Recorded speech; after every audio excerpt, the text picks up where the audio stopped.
Okay, and that is the Andariel Visage Barrage Rogue. Phenomenal build. I'm not going to make you wait any time at all. S tier. Just right off the top. Just absolutely, without doubt, S tier. This is one of my top favorite builds that I've ever played in Diablo 4. And all it really absolutely requires is Andariel's Visage. So if you have this or you have enough sparks to make one, this is 100% a build that I think I would strongly urge you to create this. This character does all content, incredibly easy. It's borderline unkillable, immortal status in terms of survivability and tankiness, and does billions and billions of damage, and it does it with style, and it looks so good. I mean, it's a rogue.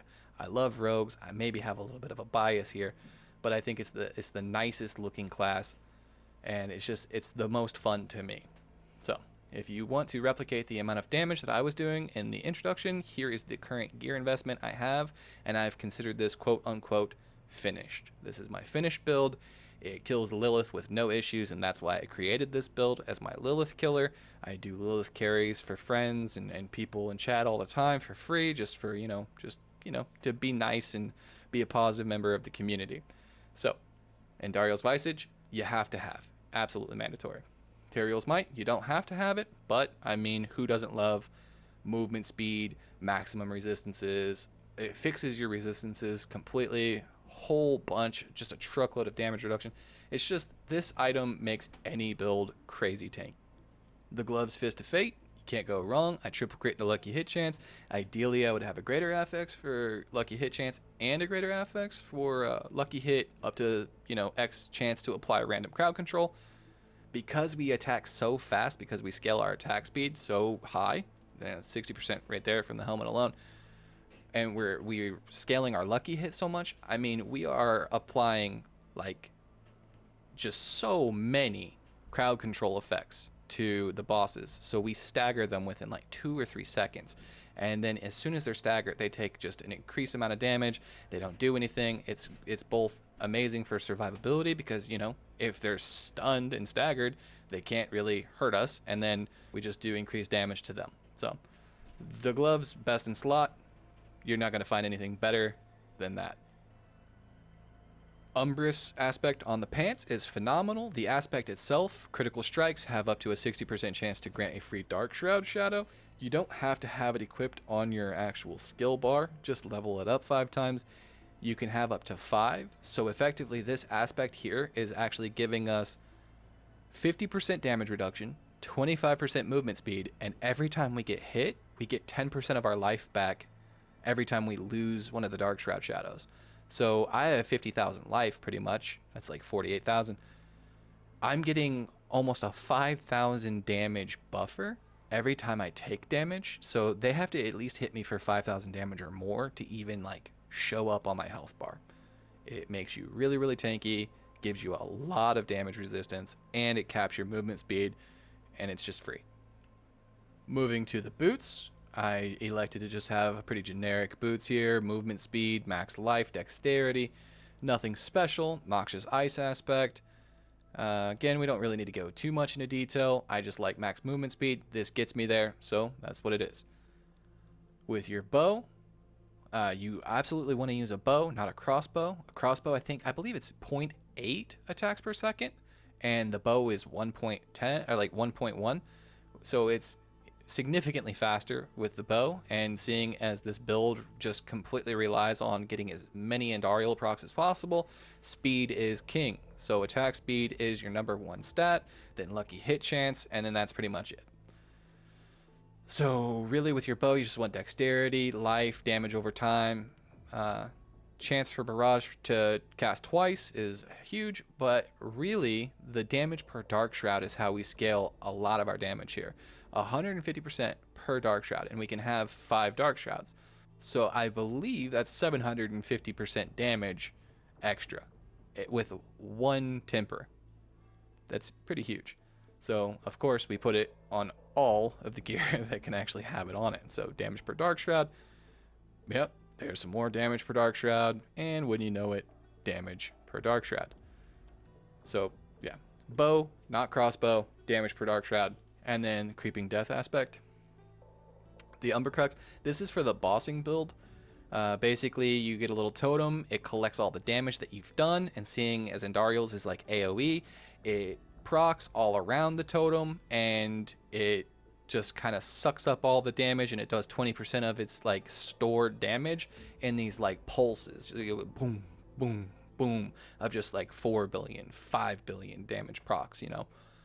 This is where you really get like the big nuking, like ramping capability for bossing. This should be a dagger. I don't know why it's a sword. I must have been half asleep and not really thinking, and it's just whatever.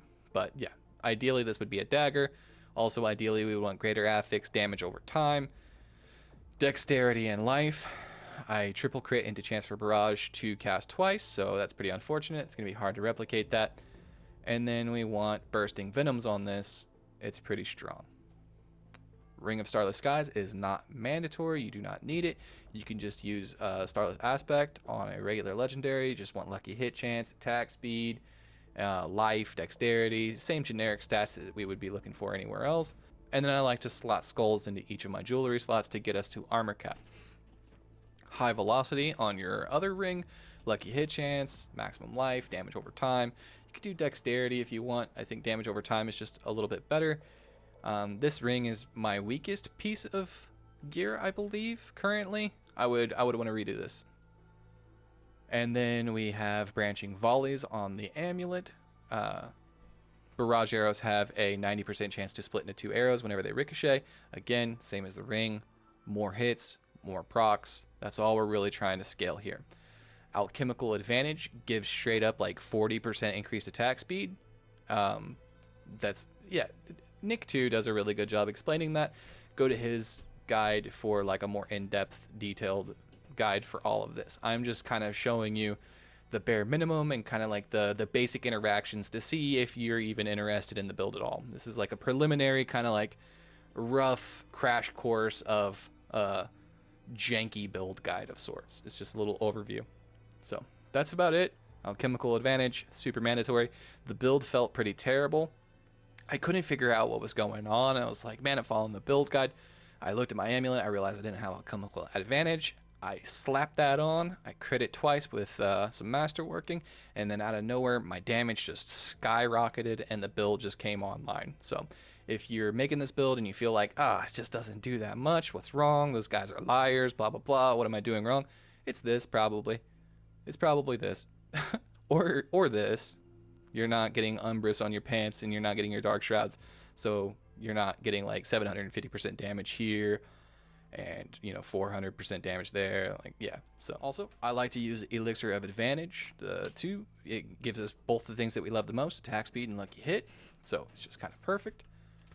And let's go over the actual stats. We have max capped resistances thanks to Tyrael's Might. We have capped attack speed bonus, almost 50k life pool. Life on hit, don't sleep on this. This is huge survivability. You get this from Andariel's helmet. And because we're hitting so many times, because all of our shots are just ricocheting and piercing, and we have such high attack speed, everything is like frozen and stunned and chilled all at the same time. Nothing's even like able to move to hit us. So life on hit, whenever we're hitting like into a big pack of enemies, like in a tier 8 horde where the mob density is very high, we're getting like tens of thousands, if not like 100,000 plus life on hit per second but it's just how many enemies we're hitting all at once. It's unreal, the amount of survivability you get from just 633 life on hit. We're obviously armor capped. We have 39% all damage reduction here, but keep in mind, remember, we have 50% whenever we have our Umbrus procs, our 5 little shadow swirly boys around us. That's another 50. So that effectively makes, what, is like 90? Yeah, that's about 90. It's 89% damage reduction. Moving, and then we have movement speed, 185. But again, we're not taking into consideration the 25% from our little swirly boys. So that we have 200% movement speed cap whenever we're actually doing damage and getting our lucky hits in.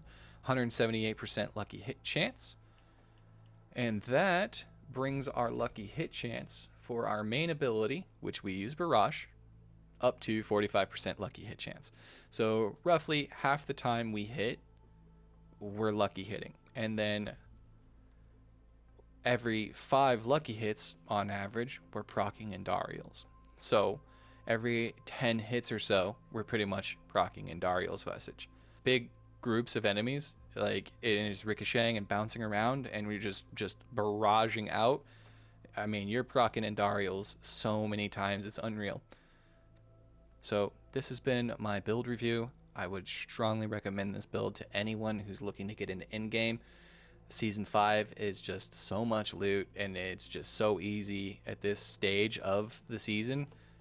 We're definitely mid-season now. People have so many resources at this point that you would have no issue finding a group to just do rotations with, get your Andariel's Visage, and yeah, just give this build a go. I don't think you would regret it one bit.